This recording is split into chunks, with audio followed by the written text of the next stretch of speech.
you had done some work looking at ChatGPT providing some clinicians information and how they could use it, in their day-to-day. What did you find out? So it was a fascinating study, going back to our analogy of driving. We said, let's put the human, the doctor, and the car, in this case GPT, together and let them have a driving test, right?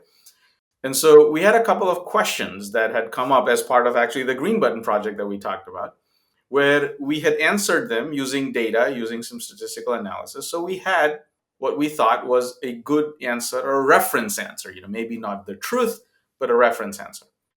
And so we submitted those exact same questions to GPT 3.5 and 4, got the answers back, and had 12 clinicians look at the answers and say, were they safe? By and large, they were safe, so nice and good, knock on wood. And then the second thing we asked is that, in your opinion, does the answer agree with the previous reference answer? Does it disagree? Or you can't tell? And the punchline was that about for half of the questions, the 12 clinicians couldn't agree whether this thing agreed, disagreed, or couldn't tell.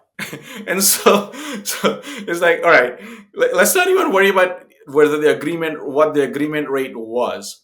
But if half the time you get a response back that 12 certified clinicians cannot tell and agree on that it's matching what you previously knew or not, we got a problem there.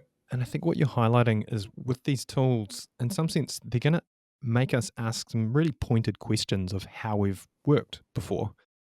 Perhaps they won't necessarily just yet provide us with all of the answers, but if we have that much variability within clinical experts, how much variability do we have across the entire sector?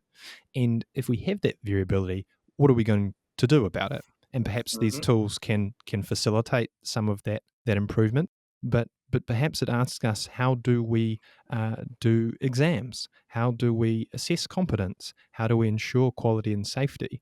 And perhaps some of these tools are rather than necessarily taking the role of a doctor just yet, but are facilitating the improvement or augmentation of clinicians such that they can be practicing at the top of their license and their game.